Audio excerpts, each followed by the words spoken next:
Hey guys, it's been a while. Missed making videos,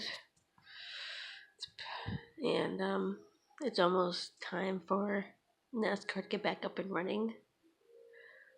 A little over a month away till Daytona, and get back to a regular routine of races on Sundays and Saturdays and whatnot. So I just want to make this video to just rant a little bit. Um, about Chase, of course, because a lot of crap I've been seeing, reading lately, and just over the past year, I should say.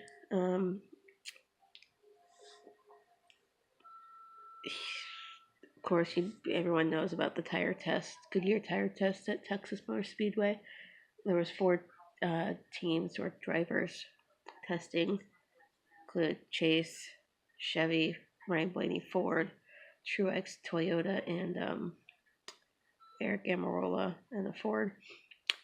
And day one went smoothly. Nothing went wrong. Just Chase debuted the new Camaro for Chevy for the first time on track. Looked great. The new number 9 on the number 9's back on track, so I'm super excited about that. Day 2, which was yesterday. Yeah, yesterday. I lose track of my days. A little later on in the afternoon, he I guess blew a tire and smacked the wall, causing some damage to the car. So that ended his testing. So other than that, he said the car looks great, but he won't know how it will run until it's around more cars and the draft and whatnot. And other than that, from what I've seen, it looks super fast and really good. But the things I'm reading after the fact of that wreck is a little ridiculous. Sorry, I'm getting over a cold. People are going way overboard with the whole wreck thing, and it's people need to chill. It's just a tire test, and these things happen during tire tests quite a bit. So just because it happened to Chase doesn't mean we have to flip out. It's oh, it's the first wreck of 2018. I'm like, no, it's not, because it's not a freaking race. It's a freaking tire test for Goodyear to see what tire works best for these cars for this season. So I guess it wasn't that compound that he was driving on. And saying oh my god, it's the end. It's pretty much the end of the world. He wrecked. It's not it's not gonna look so good. It's a bad omen that he wrecked. Again, testing. This is part of testing. Chill, people. People are overreacting. It's not a race. It's just a tire test. There's only 4 cars there testing. Just because it happened to Chase doesn't mean it's the end of the world. Blah blah blah. And now I just want to move on to another Chase related subject. People have been posting a lot about how he chokes and he choked after wrecking his car and at testing. Seriously? The choke thing needs to just drop dead and just end. They needed to stay back in 2017 because this is getting old. Just because he hasn't won a race yet, or he wrecked, or whatever happened during a race, doesn't mean he choked. It's called bad circumstances, and it happens to every single freaking driver. There's always a driver who dominates a race and then ends up not winning because something bad happened, or it's just weird circumstances. So, Just the fact that he's like has a famous last name and whatnot. People are always on top of him. But like every move he does, it's like, oh, he choked, he choked, he choked. Like, shut up about the choke crap. Especially after his team lost in the national championship, which, in my eyes, and I'm not the only one who thinks it, they got robbed of the championship. People say I'm crazy and I'm just being a hater because I don't like Alabama. That's not true. And it's just annoying that people's like, all Atlanta teams have choked away their big games, just like Atlanta choked away the Super Bowl against the Patriots this earlier last year. Georgia choked and lost the big game this year, and Chase hasn't won yet, so he automatically chokes at everything he does. It's like, can we stop? Someone's asked me, like, why you trigger? This is funny. I'm like, it's not funny. It's really not. If you think it's funny, then you're either one, a hater, or two, a troll who has no life.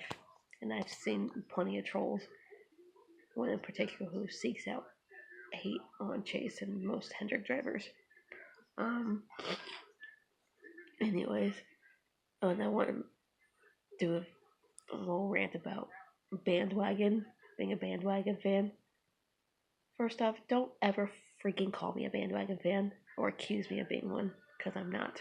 You don't know me, first off. If you only know me for like a year, you don't fucking know me. You may know like a few things, like I like Chase and I like baseball and I like football and that's not. But you don't know my background at all. Unless you ask me, don't freaking assume that I only became a fan like this year. I'm like, oh my god, this past year I became a fan. You must be Bandwagon. No. And just because you've been a fan of a certain team for like your whole life doesn't make you a true, real fan. I've been a fan of the Chargers my entire life. I don't go rubbing at people's like new fans' faces like, oh my god, you're a new fan. You must be a fake fan. You must be a bandwagon. No, I don't do that. I welcome them with open arms, be like, hey, welcome to the team, welcome to our fan base. I don't go like, you're not allowed to say any of that stuff. You're not allowed to support this team because you're a bandwagon fan and blah, blah, blah. I've been a fan of this team a lot longer. I'm like, who gives a shit? Honestly, excuse my language, but who gives a shit how long you've been a fan of a certain team? That doesn't make you a better fan than I am, or a true fan. Someone literally said that to me, like, I've been a Georgia fan longer than you have. Like, I've been a fan of Georgia for like majority of my life, and you only became this year. I'm like, just because I became a fan just this year doesn't mean I'm a bandwagon. I've always enjoyed watching Georgia play. I just started becoming a fan of the team this past season. That's not a crime. That doesn't make me a bandwagon. I've been accused of being a bandwagon because I like multiple NFL teams. Chargers are my number one because I'm from San Diego, grew up there. Now they're in LA.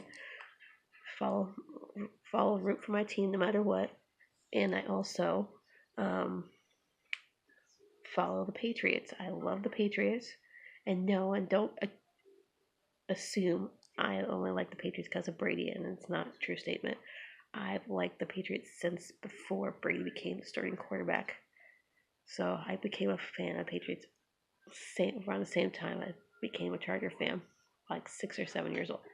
So now it's back in the 90s. So do your research on who the quarterback was in the 90s for the Patriots. I enjoy watching and rooting for the Saints because of Drew Brees, who used to be a Chargers quarterback. I like rooting for the Packers because of Rodgers and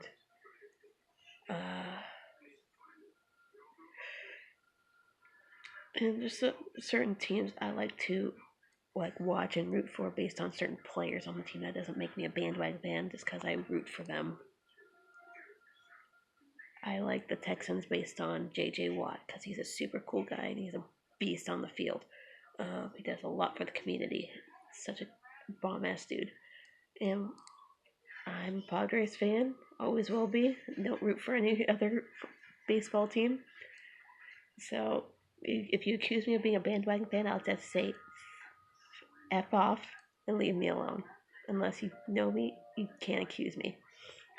So that's just what I wanted to say. It doesn't matter how long you've been a fan of a team. You can be new fans can be like 1 day or a year. It doesn't matter. You're a fan if you want to be a fan of that team. You don't have to explain to anyone why you're a fan of that team. You just root for your team and don't have to explain yourself to anyone else because you follow that team no matter what. So I'm gonna follow the teams I follow. I like Georgia.